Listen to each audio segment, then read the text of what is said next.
Olá, aluno do curso de atualização de motofrete. Vamos à nossa aula 8, gestão de riscos sobre duas rodas, dando continuidade à aula anterior. Cuidados com os demais usuários da via. Condutores de veículos de duas e quatro rodas precisam ter atenção com os usuários das vias. As motocicletas, por serem veículos pequenos e difíceis de serem vistas, mais ainda. Porém, alguns usuários precisam de uma atenção redobrada por possuírem características específicas. Vamos ver esses casos. Crianças. As crianças fazem parte de um grupo de usuários do trânsito que sempre estão em situação de perigo. Por terem pequena estatura, dificuldade de verem serem vistas, inocência e inexperiência no contexto do trânsito, não possuírem clareza do que seja velocidade, deslocamento no tempo e espaço e, principalmente, o entendimento das consequências de um sinistro, necessitam de maior atenção e cuidado constante no trânsito. A legislação de trânsito regulamenta que crianças com idade inferior a 10 anos e que não tenham atingido 1,45 m de altura sejam transportadas no banco traseiro, como também determina que para serem transportadas em motocicletas, estas possuam 10 anos de idade e sejam dotadas de capacidade de se manter em segurança na garupa. Idoso. O idoso também é considerado um grupo de risco no trânsito, que devido à sua idade avançada, possui as seguintes características: percepção alterada da distância e do tempo, dificuldade na locomoção e habilidades motoras reduzidas.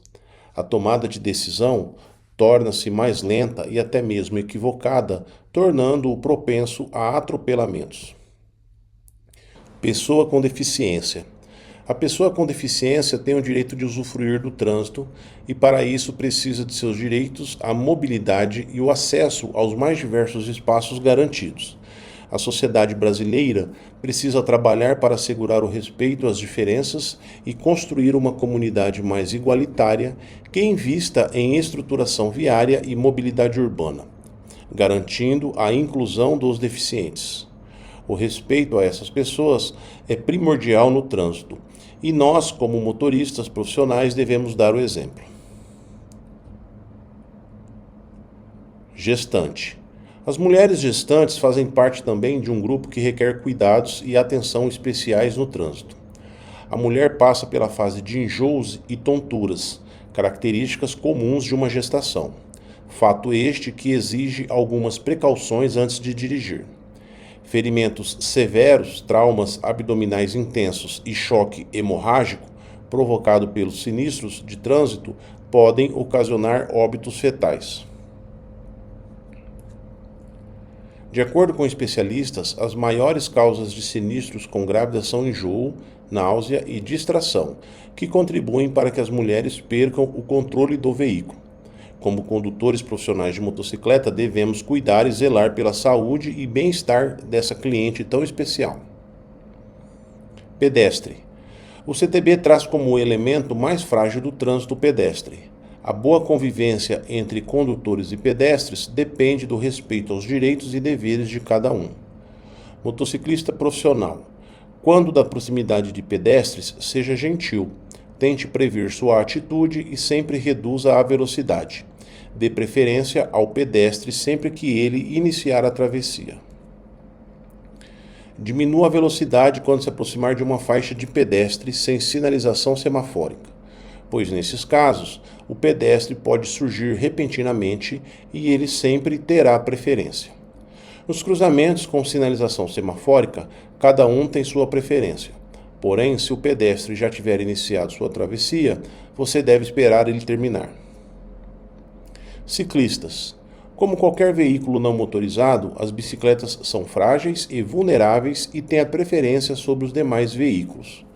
Motociclista profissional.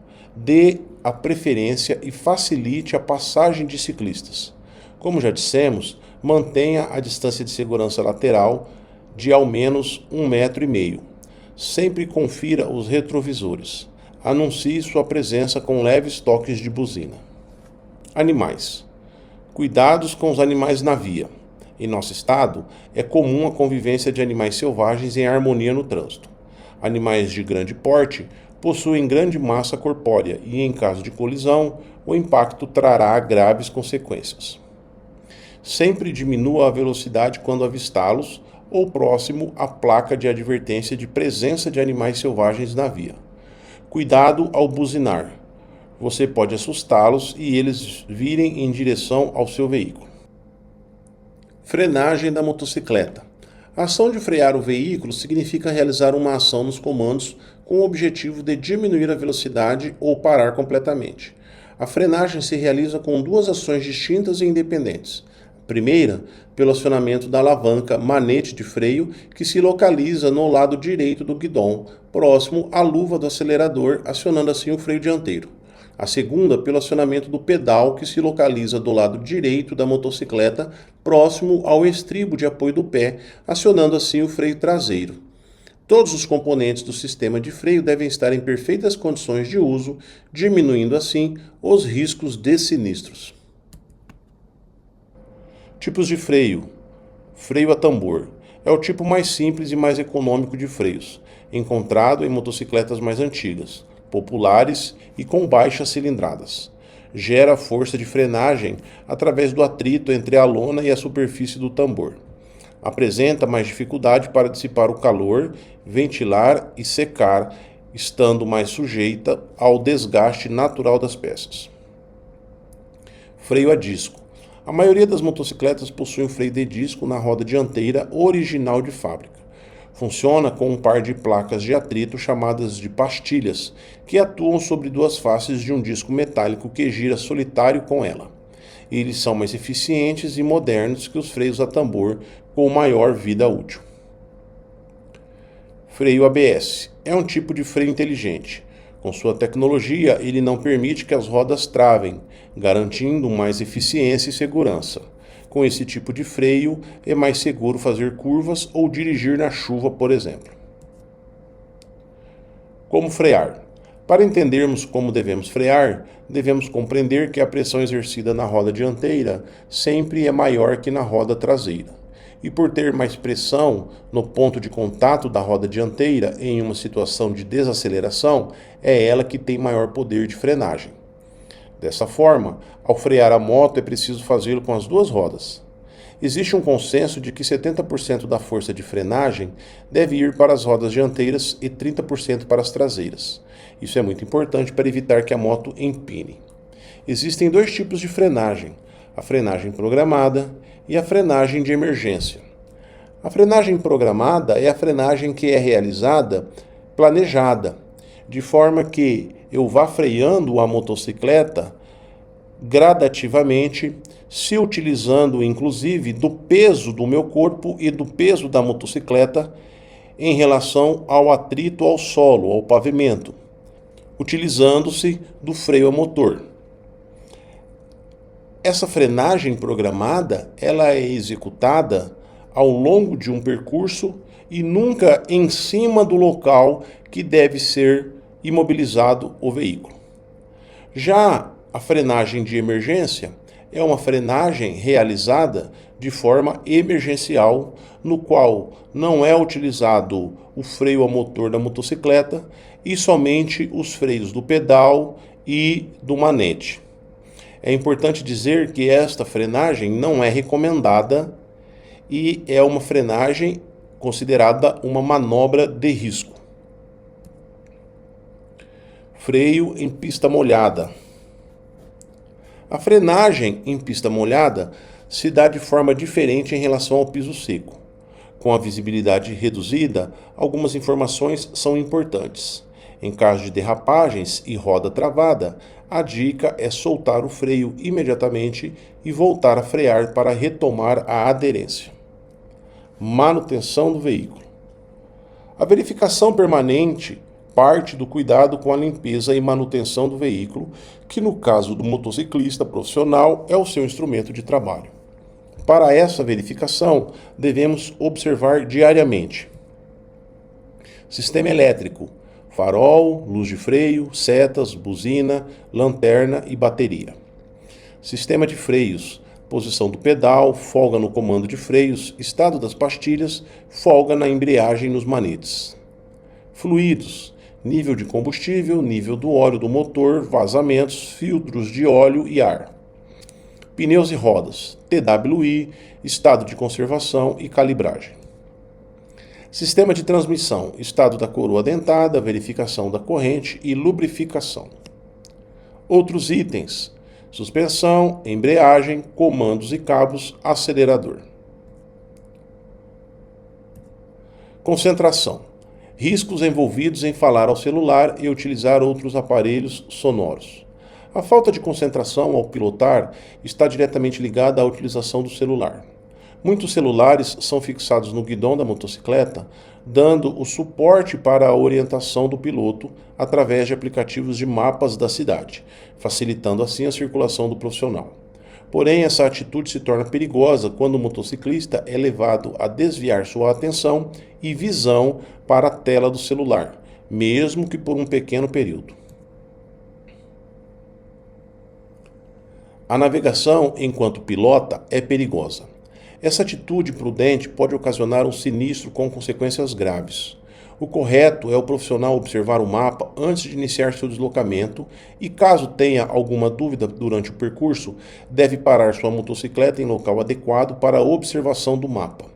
É importante observarmos que os aplicativos de mapa, quando ligados, trazem a mensagem de que não nos responsabilizamos com possíveis sinistros em decorrência da utilização do aplicativo. Nota-se que só o fato do aplicativo trazer essa mensagem de não responsabilização é a comprovação de que o fato ocorre com frequência. Utilizar celular enquanto pilota é infração. Situação pior é a utilização do celular colocado entre o capacete e o ouvido do motociclista, para que ele, enquanto pilota, atenda às ligações telefônicas. O perigo dessa atitude é alto, além de criar uma imagem ruim para o profissional.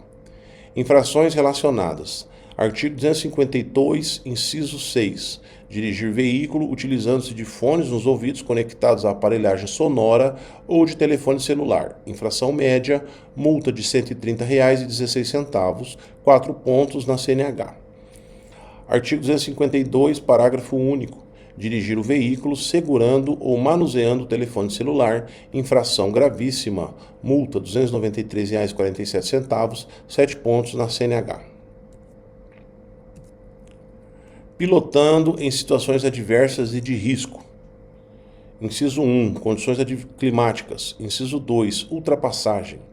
Inciso 3, variações de luminosidade. Inciso 4, cruzamentos. Inciso 5, curvas. Inciso 6, condições da via. Condições climáticas. Estão ligadas aos fenômenos climáticos, tais como chuvas, granizos, neblinas, cerrações, fumaças, que podem interferir na segurança do trânsito, alterando as condições da via e reduzindo a capacidade visual do motociclista. Tais condições podem tornar-se tão extremas que impossibilitam o condutor de ter uma visão clara de estradas ou linhas de divisão de fluxos, além de diminuir a capacidade do motociclista de ver e ser visto. O que podem provocar? Além de dificultar a capacidade de ver e de ser visto, as condições adversas de tempo causam problemas nas estradas e vias, como barro, areia e desmoronamento, deixando-as escorregadias e perigosas, proporcionando derrapagens e sinistros. O que devo fazer? Nos casos de chuva, neblina e cerração, o condutor necessita redobrar a atenção, reduzir a velocidade, aumentar a distância entre os veículos, redobrar o cuidado em curvas e frenagens, manter acesa a luz baixa e, se possível, procurar um lugar seguro. Procedimentos corretos na ultrapassagem. Passo 1. Verificar antes se o espaço é suficiente para a ultrapassagem. Passo 2. Sinalizar sempre e com a devida antecedência. Passo 3. Imprimir velocidade superior à do veículo que deseja ultrapassar. Passo 4. Só retornar à sua faixa após a ultrapassagem se completar. Passo 5. Manter os indicadores de mudança de direção ligadas durante toda a ultrapassagem, sempre observando os retrovisores. Passo 6. ao ser ultrapassado por outro veículo, nunca tentar impedi-lo sob perigo de se enquadrar em competição perigosa. E passo 7, não acelerar o veículo ao ser ultrapassado e, se necessário, diminuir a velocidade a fim de evitar uma emergência ou sinistro. Variações de luminosidade. A luz é um fator de segurança, pois é essencial para vermos e sermos vistos, seja com iluminação artificial ou natural. Por outro lado, a intensidade da luz natural ou artificial, em dado momento, pode afetar a capacidade do motorista de ver e ser visto. O que podem provocar? Podem provocar ofuscamento e a penumbra. O ofuscamento é uma cegueira momentânea causada pelo excesso de luz nos olhos. Já a penumbra ou lusco-fusco é a situação de pouca luminosidade que pode ocorrer ao anoitecer, amanhecer, dentro de túneis, viadutos ou tempestades. Para não sofrer um sinistro, o motociclista precisa se adaptar a essas circunstâncias. O que devo fazer? Nas situações de penumbra, o motociclista precisa reduzir a velocidade e redobrar a atenção. Importante utilizar sempre o colete autorrefletivo, capacete branco e roupas claras.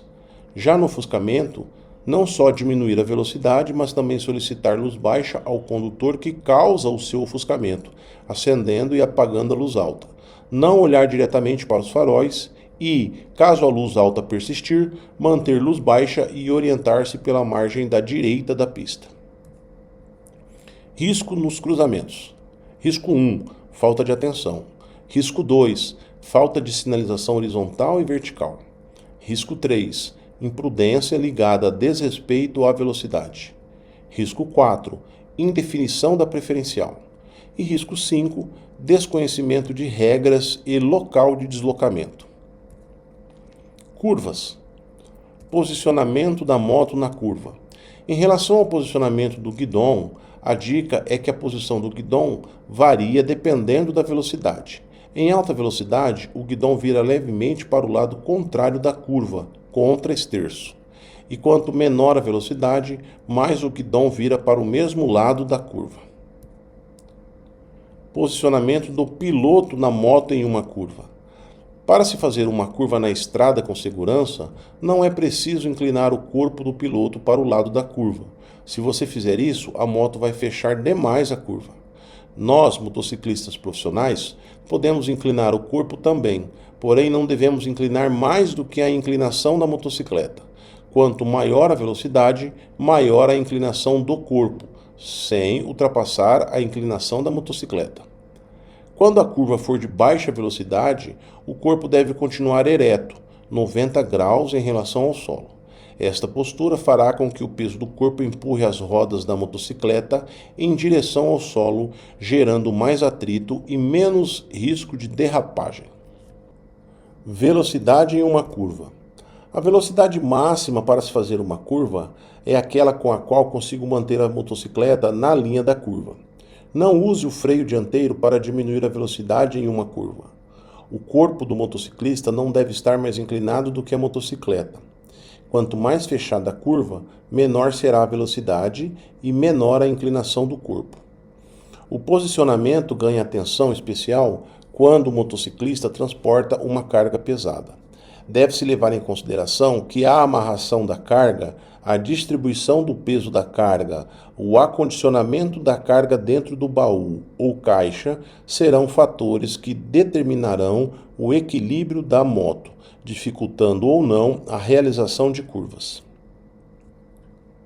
Condições da via.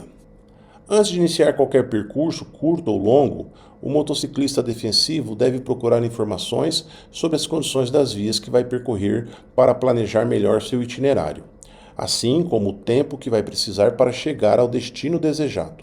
O piloto deve ajustar-se às condições da via, reconhecendo seu estado de conservação, largura, acostamento e quantidade de veículos, para poder se preparar melhor para o que vai enfrentar e tomar os cuidados indispensáveis à segurança e ao uso de equipamentos que auxiliem no percurso. Principais condições: curvas mal projetadas ou mal construídas, desvios e sinalizações inadequados, aclives e declives muito acentuados, inexistência de acostamento, trechos escorregadios, pavimentação inexistente ou defeituosa, pistas ou faixas de rolamento com largura inferior à ideal, vegetação muito próxima da pista, entre outras. O que devo fazer? O condutor necessita conduzir com uma velocidade compatível, manter o cuidado para não bater a parte de baixo do veículo, utilizar os freios observando as particularidades de seu veículo e carga, atentar-se à distância dos veículos próximos e observar as situações de pouca aderência da superfície. Importância do uso dos equipamentos de segurança do motociclista. Equipamentos obrigatórios de segurança: espelhos retrovisores de ambos os lados, farol dianteiro de cor branca ou amarela, lanterna de posição de cor vermelha, lanterna de freio de cor vermelha na parte traseira, iluminação da placa traseira, indicadores luminosos de mudança de direção dianteiro e traseiro, velocímetro, buzina, pneus que ofereçam condições de segurança conforme orientação do seu fabricante, dispositivo destinado ao controle de ruído do motor. Além dos equipamentos citados, a motocicleta utilizada para o serviço de motofrete deverá possuir protetor de motor mata-cachorro, dispositivo aparador de linha e dispositivos de transporte de cargas. Equipamentos de segurança do piloto. Capacete devidamente afixado à cabeça pelo conjunto formado pela cinta jugular e engate, por debaixo do maxilar inferior. Certificado pelo Inmetro. Dispositivo retrorefletivo de segurança nas partes laterais e traseira do capacete. Existência do selo de identificação da conformidade do Inmetro ou etiqueta interna com a logomarca do Inmetro. Obrigatório viseira no padrão cristal no período noturno. Viseiras de fábrica do tipo fumê, fumê light metalizada, somente no período diurno. Na ausência da viseira, óculos de proteção em boas condições de uso. Entende-se por óculos de proteção aquilo que permite ao usuário a utilização simultânea de óculos corretivos ou de sol. Proibido o uso de óculos de sol, óculos corretivos ou de segurança do trabalho, EPI, de forma singular em substituição aos óculos de proteção. É proibida a oposição de película na viseira do capacete e nos óculos de proteção. Piloto utilizando calçados que se firmem aos pés, é aconselhado botas de cano alto e solas de borracha que permitam mais aderência. Roupas e luvas adequadas oferecem uma boa proteção em caso de queda, além de proteger das condições climáticas e partes quentes do motor. Fechamos então, pessoal, a nossa aula número 8, falando e terminando o assunto de gestão de riscos sobre duas rodas. Tudo bem? Aguardamos vocês na aula 9, dando continuidade ao nosso curso. Um grande abraço e até a próxima aula.